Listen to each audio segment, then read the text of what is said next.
Hello बच्चों, आपका स्वागत है आपके अपने यूट्यूब चैनल रवीना 2.0 में। तो बच्चों, अगर आपको हमारी वीडियो अच्छी लगे तो जल्दी से वीडियो को लाइक और चैनल के लिए सब्सक्राइब कर लीजिए। देखिए 8 ग्रेड अभ्यास पुस्तिका विज्ञान कक्षा 6 जो कि आपकी गवर्नमेंट स्कूल द्वारा दी गई है नई बुक घर से बनने के लिए। तो बच्चों, इस वीडियो में उसी बुक के सभी प्रश्नों का हल मिलेगा। और अगर आपको हमारी वीडियो अच्छी लगे तो जल्दी से वीडियो को लाइक और चैनल के लिए सब्सक्राइब कर लीजिए। चलिए हम देखने वाले हैं पाठ 7 ताप एवं उसका मापन हो जाएगा पाठ का नाम। तो इसका देखिए बहुविकल्पी प्रश्न नंबर 1 है, सही विकल्प चुनकर उत्तर लिखिए। तो पहला देखिए डॉक्टरी थर्मामीटर का उपयोग किसके लिए किया जाता है। तो इसका डी वाला ऑप्शन सही हो जाएगा, मानव शरीर का ताप मापने के लिए। चलिए अब आते हैं हम प्रश्न नंबर 2 पर। तो ये रहा हमारा प्रश्न नंबर 2 है, मानव शरीर का सामान्य तापमान फ़ारेनहाइट स्केल का कितना होता है। तो इसका डी वाला ऑप्शन सही हो जाएगा, 98.6 डिग्री F।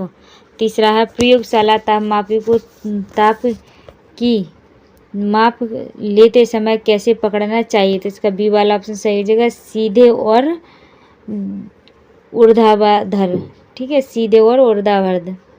चलिए अब आते हैं हम चौथे पर। तो चौथा है हमारा, तापमान की माप के लिए 3 स्केल कौन से हैं। तो इसका ए वाला ऑप्शन सही हो जाएगा, सेल्सियस, फ़ारेनहाइट और केल्विन। पाँचवा है, कोई थर्मामीटर का स्केल 10 डिग्री सेल्सियस से 110 डिग्री सेल्सियस है। यह थर्मामीटर किस प्रकार के ताप को माप सकता है। तो इसका डी वाला ऑप्शन सही हो जाएगा, उपरोक्त सभी। अब आते हैं हम प्रश्न इसी के छठवें पर। छठवां है, यदि थर्मामीटर का पारा स्तंभ टूट जाता है तो क्या सावधानी बरतनी चाहिए। डी वाला ऑप्शन सही जगह, उसे छूना नहीं चाहिए और किसी विशेषज्ञ की मदद लेनी चाहिए। ठीक है, चलिए अब आते हम सातवें पर। सातवां है, लंबोक और उसकी बड़ी बहन फिवान। तो इसका जो सातवें का आंसर हो जाएगा सी वाला, दोनों के शरीर का तापमान सामान्य है। और इसका देखिए क्या हो जाएगा छठवां सातवां है, जब थर्मामीटर को किसी उच्च तापमान वाली वस्तु के संपर्क में लाया जाता है तो थर्मामीटर में मौजूद तरल पदार्थ के स्तर पर क्या प्रभाव पड़ेगा। इसका ए वाला ऑप्शन सही हो जाएगा, बढ़ जाएगा। चलिए अब आगे बढ़ते हैं। नौमा देखिए, कुछ जंतुओं के शरीर का तापमान निम्नानुसार दिया गया है। इसका सी वाला ऑप्शन सही हो जाएगा, भेड़ और खरगोश का। किसका, भेड़ और खरगोश का। चलिए अब आते हैं हम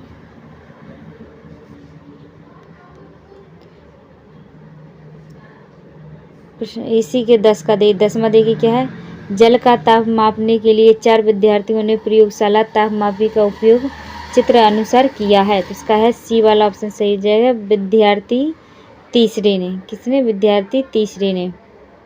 चलिए अब आते हैं 11वें पर। तो ये हमारा 11वां है, प्रयाह प्रयोगशाला तापमापी की मापन सीमा है। तो बी वाला ऑप्शन सही हो जाएगा। ठीक है, लिख लीजिए।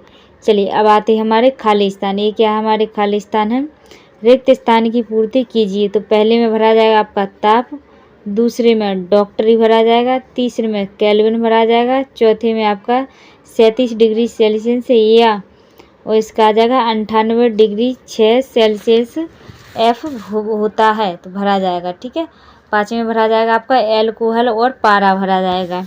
चलिए बच्चों, आपके जो है खाली स्थान कंप्लीट होते हैं। अब आते हैं हम आपके प्रश्न नंबर 3 पर।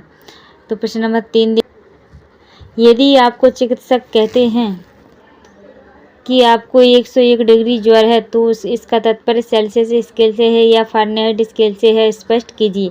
इसका उत्तर देखिए, इसका तात्पर्य फ़ारेनहाइट स्केल से है। चौथा आपका, किसी प्रयोगशाला तापमापी पर 0 डिग्री सेल्सियस और 100 डिग्री सेल्सियस के मध्य 50 भाग हैं। इस तापमापी का प्रत्येक भाग कितना ताप मापता है। तो इसका उत्तर हो जाएगा, इस तापमापी का प्रत्येक भाग 2 डिग्री सेल्सियस से मापता है। चलिए अब आते हैं हम प्रश्न नंबर 5 पर। प्रश्न 5 है, किसी व्यक्ति के शरीर का तापमान किन कारकों पर निर्भर करता है। इसका देखिए, किसी व्यक्ति के शरीर का तापमान उम्र, बुखार, संक्रमण या वातावरण कारकों पर निर्भर करता है। प्रश्न 6 और इसका जो उत्तर हो जाएगा, चिकित्सक ने ऐसा इसलिए हो जाएगा, क्या हो जाएगा, चिकित्सक ने ऐसा इसलिए किया क्योंकि तापमापी को जोर से हिलाने से पारे का स्तर नीचे आ जाता है और शरीर का सही तापमान पता चल जाता है। चलिए प्रश्न नंबर 7 है और इसका ये आंसर हो जाएगा। प्रश्न नंबर 7 का आप आराम से लिख लीजिए। चलिए प्रश्न नंबर 8 देखते हैं। प्रश्न नंबर 8 है, इसका आंसर हो जाएगा, लिख लीजिए। प्रश्न नंबर 9 इसका आंसर हो जाएगा। प्रश्न नंबर 10 उसका ये आंसर हो जाएगा, लिख लीजिए। तो आप वीडियो को रोक कर लिख सकते हैं, कोई जल्दबाजी नहीं है, आप आराम से लिख लीजिए। अब आते हैं प्रश्न नंबर 11 पर। क्या डॉक्टरी थर्मामीटर का उपयोग उबलते जल अथवा बर्फ का तापमान मापने के लिए किया जा सकता है? तो इसका देखिए, नहीं, थर्मामीटर का उपयोग सिर्फ शरीर का तापमान मापने के लिए किया जाता है। 12वां है, इसका जो उत्तर हो जाएगा, लिख लीजिए आप आराम से, ठीक है। चलिए अब आते हैं हम लघु उत्तरीय प्रश्न है। प्रश्न नंबर 13 है, पहले काका दे यह है, किस प्रकार का तापमापी है? तो यह है डॉक्टरी थर्मामीटर है। खावाला तापमापी का एक पाठ्यक्रम क्या है? तो इसे -10 डिग्री सेल्सियस से 110 डिग्री सेल्सियस तक, ठीक है। चलिए अब आते हैं हम गा पर। गा वाला देखिए इसका है, इस तापमापी का मापी द्वारा मापा जा सकने वाला न्यूनतम मान क्या है? तो इसका देखिए न्यूनतम ताप -10 डिग्री सेल्सियस है। और इसका प्रश्न नंबर 14 है आपका, तो इसका उत्तर देखिए क्या है, अंकीय डॉक्टरी तापमापी को उपयोग से पहले चालू करना होता है। फियावान ने तापमापी को चालू नहीं किया होगा, इसलिए उस पर कोई ताप नहीं आया होगा। चलिए अब आते हैं हम प्रश्न नंबर 15। प्रश्न नंबर 15 है हमारा और जो इसका आंसर हो जाएगा, लिख लीजिए आप आराम से। चलिए प्रश्न नंबर 16 देखते हैं। ये हमारा प्रश्न नंबर 16 है, इसका आंसर हो जाएगा, लिख लीजिए। कोई जल्दबाजी नहीं, आप वीडियो को रोक रोक कर भी लिख सकते हैं। तो इसका आंसर हो जाएगा, उसका निर्णय सही नहीं है, क्योंकि थर्मामीटर का उपयोग सिर्फ मानव शरीर के ताप मापने के लिए किया जाता है। यदि इससे उबलते हुए पानी को मापा जाए तो थर्मामीटर टूट भी सकता है। चलिए अब आते हैं प्रश्न नंबर 17। प्रश्न नंबर ये आपका प्रश्न 17 है और इसका जो आंसर हो जाएगा, आप लिख लीजिए आराम से। चलिए अब आते हैं प्रश्न नंबर 18 पर। तो ये हमारा प्रश्न नंबर 18 है, इसका जो आंसर हो जाएगा, लिख लीजिए, कोई जल्दबाजी नहीं है, वीडियो को रोक कर भी लिख सकते हैं आप। अब आते हैं प्रश्न नंबर 19 पर। ये हमारा प्रश्न नंबर 19 है, सटीकता सुनिश्चित करने के लिए थर्मामीटर से ताप मापते समय आपको क्या क्या सावधानियां बरतनी चाहिए? थर्मामीटर को उपयोग से पहले अच्छी तरह साफ करना चाहिए। रीडिंग लेते समय थर्मामीटर पर आँखों को सीधे रखना चाहिए जिससे कोई गलती ना हो और ताप सही हो। थर्मामीटर को गिरने से और धूप से बचाना चाहिए। चलिए प्रश्न नंबर 21। चलिए हमारा प्रश्न नंबर 21 है, प्रश्न नंबर 21 हो जाएगा, इसका जो आंसर हो जाएगा, डिजिटल थर्मामीटर उपयोग में आसान, तेजी और सटीक होते हैं। इनमें पारे का उपयोग नहीं होता जिससे यह अधिक सुरक्षित होते हैं। इसमें तापमान सीधे संख्यात्मक रूप से प्रदर्शित होता है जिससे रीडिंग लेने में आसानी होती है। प्रश्न नंबर 22 है, इसका जो आंसर हो जाएगा, लिख लीजिए आराम से, कोई जल्दबाजी नहीं, आप वीडियो को रोक कर भी लिख सकते हैं। चलिए अब आते हैं हम प्रश्न नंबर 23 पर। तो ये हमारा प्रश्न नंबर 23 का ये पहले का आंसर हो जाएगा और ये आपका दूसरे का आंसर हो जाएगा, लिख लीजिए। जब तापमापी पहले से गर्म स्थान जैसे धूप में रखा हो, तो यदि आप काफ़ी धूप में रखा हो और तुरंत तापमान लिया जाएगा तो तापमान अधिक बता सकता है।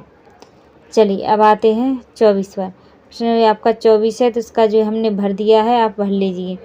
यही सॉरी आपका जो भरा दिया है और हम इसके प्रश्नों के आंसर देंगे। तो यह देखिए क्या है, सभी के द्वारा लिए गए पाठकों में अंतर बताया गया। छात्रों ने पाठ्यांक लेते समय क्या क्या गलतियाँ की होंगी, लिखी। तो इसका देखिए क्या है, एक गलतियों के बारे में लिख दिया।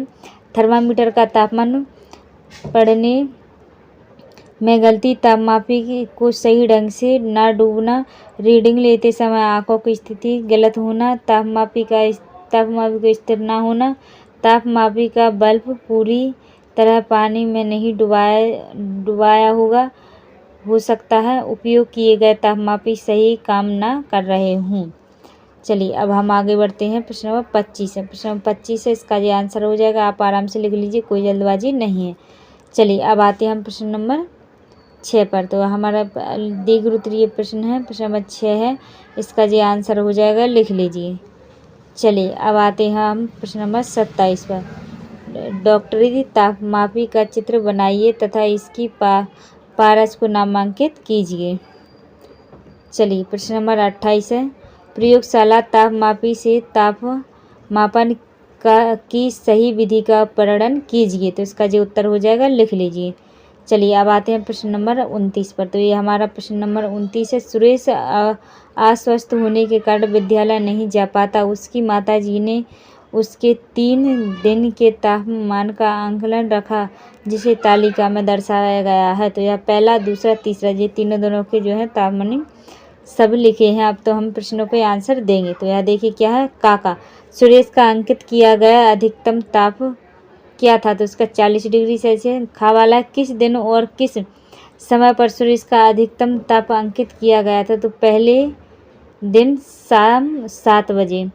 गवाला किस दिन सुरेश का तापमान सामान्य हो गया? तीसरे दिन 4 बजे। घाघड़ी वाला पहले दिन के किसी भी ताप को फ़ारेनहाइट में बदलिए। तो यह देखिए बदल दिया, आप लिख लीजिए। प्रश्न इसी का एड़ा वाला, सुरेश के शरीर का न्यूनतम ताप कितना था और किस दिन था? तो इसका देखिए 36 डिग्री सेल्सियस, तीसरे दिन रात्रि 10 बजे। तो यह देखिए प्रश्न नंबर 29 था आपका। तो इनके सभी प्रश्नों के जो हमने आंसर दे दिए हैं। तो बच्चों इसी के साथ हम वीडियो का एंड करते हैं। और अगर आपको हमारी वीडियो अच्छी लगी है तो जल्दी से वीडियो को लाइक और चैनल के लिए सब्सक्राइब कर लीजिए। मिलते हैं आपसे अगली वीडियो में, जब तक के लिए जय हिंद जय भारत।